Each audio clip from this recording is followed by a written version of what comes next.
Narwal navy officer Vinay Narwal వారి సతీమణి వారు మాట్లాడింది చూద్దాం. She lost her husband at Pahalgam.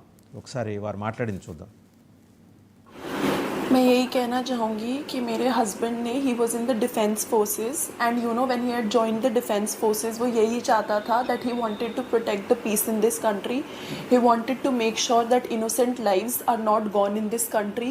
He wanted to make sure that there is no hatred and terror in this country and this operation signifies his spirit that there will terrorism, hatred will not be tolerated by the Indian government. And I'm thankful to the Indian government that they've taken this operation, but I also request them to not end it here. I want them to make sure that this is just the start of end of terrorism in our country, so that no one ever has to go through what I am going through right now. Right. Shanti Prasad garu చాలా వేదనతో మాట్లాడారు ఆవిడ. చాలా బరువైన మాటలు, చాలా అర్థవంతమైన మాటలు. ఇక్కడ మొదలైంది ఈ టెర్రరిజానికి దాన్ని అంతం చేసి సమాధానం చెప్పాలి. నా బోటి ఒక పరిస్థితి నాకు ఎదురైన పరిస్థితి ఏ మహిళకి ఏ ఆడపిల్లకి భారతదేశంలో ఎదురు కాకూడదు. అంటే ఓవరాల్గా ఏంటంటే మొత్తం భారత మహిళా లోకం తరఫున she has made an humble appeal to the prime minister. సోదరి చెప్పింది అక్షరాల వాస్తవంలో జరగబోతుంది. ఆపరేషన్ సింధూర్ యొక్క ఉద్దేశమే అది. Till the last terrorist camp and till the last terrorist exist, operation Sindoor continue. ఇది మోడీ గారు తీసుకున్న ప్రతిజ్ఞ. అది జరిగి తీరుతుందని మేము అనుకుంటున్నాము. ఇక్కడ మనం ఒక విషయం గమనించాలి, పూర్వాలోకం చేయాలి. ఈ టూ నేషన్ థీమ్ తీసుకొచ్చిన ఆసిఫ్ మునీర్ ఈరోజు లేడు, అరెస్ట్ అయ్యాడు, అది వేరే విషయం. కానీ ఇక్కడ నేను ఒక విషయం చెప్పదలుచుకున్నాను.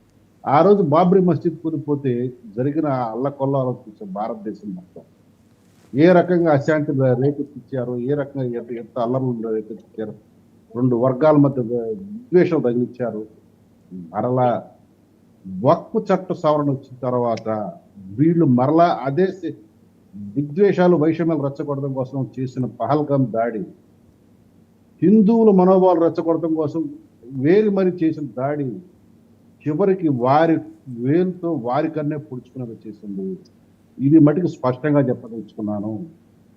ఈ వారి యొక్క కుట్ర చివరికి వారి యొక్క పాకిస్తాన్ పతనానికి మీరు ఈరోజు గమనిస్తున్నారు. నేను రాత్రి జరిగిన దాడులు దేని టార్గెట్గా జరుగుతున్నాయి? పాకిస్తాన్ చేస్తున్నది సివిలియన్స్, జమ్మూ టార్గెట్గా జరుగుతున్నాయి, నాట్ కాశ్మీర్. కాశ్మీర్లో ఎక్కువ జనాభా ఎవరు ఉంటారు? ముస్లింలు. ఆ ముస్లింలు ఎవరు? పాకిస్తాన్కి సపోర్ట్ చేసే ముస్లింలు. కానీ జమ్మూలో ఎవరుంటారో? హిందువులు.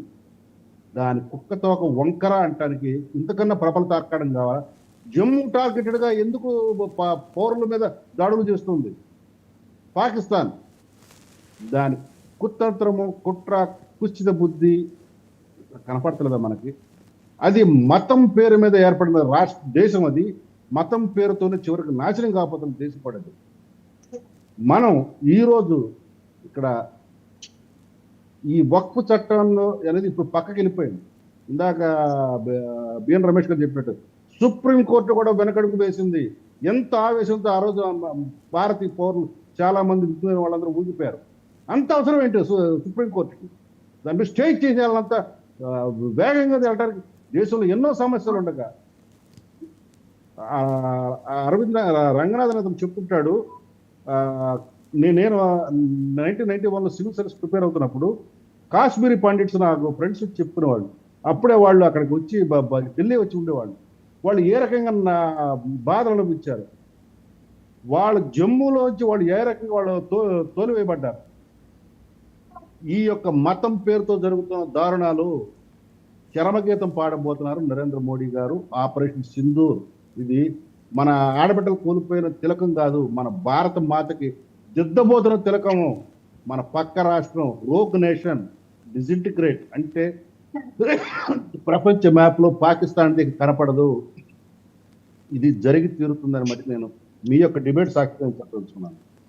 రైట్. శాంతిప్రసాద్ గారు, కల్నల్ సోఫియా ఖురేషి ఆపరేషన్ సింధూర్ మీద ఏం మాట్లాడారు చూద్దాం. వీళ్ళంతా దే ఆర్ ఇన్స్పైరింగ్ ఉమెన్ అండి. వాళ్ళు we must salute them. Colonel Sofia Qureshi కావచ్చు and wing commander Vyomika Singh కావచ్చు. అంటే రెండు విభిన్న మతాలకు చెందిన వాళ్ళే. ఆవిడ సెనేటర్, మీకు గుర్తుంది ఆ పాకిస్తాన్ అప్పర్ హౌస్లో జహా ఖాన్, ఆవిడ మాట్లాడుతూ గురునానక్ జన్మించిన ఈ ప్రాంతం మీద మా సిక్కు సోదరులు సైన్యంలో, భారత సైన్యంలో ఉన్న వాళ్ళు దాడి చేయరు. ఇవాళ హఠాత్తుగా వాళ్ళకి గురునానక్ గుర్తొచ్చి ఆయన్ని ప్రేమించి ముద్దాడారు. రెండోది ఇంకొక అంశం కూడా ఆవిడ ప్రస్తావన చేసింది. దాంతోపాటుగా ఈరోజు ఖురేషి ఆవిడ మాట్లాడింది కూడా ఒకసారి చూసిన తర్వాత రెండో పాయింట్లోకి వద్దామండి. పాకిస్తాన్ మొట్టమొదటి దాడి చేసింది సిక్కు కుటుంబాల మీద అండి. ఇద్దరు సిక్కులు అదే చంపింది. అదే అదే అదే ఒకసారి ఆవిడ మాట్లాడింది 7 से 8 मई 2025 की रात को पाकिस्तान ने उत्तरी और पश्चिमी भारत में स्थित कई सैन्य ठिकानों को जैसे कि अवंतीपुरा, श्रीनगर, जम्मू, पठानकोट, अमृतसर, कपूरथला, जालंधर, लुधियाना, आदमपुर, भटिंडा, चंडीगढ़, नाल, फलौदी, उत्तरलाई और भुज पर ड्रोन और मिसाइलों से हमला करने का प्रयास किया।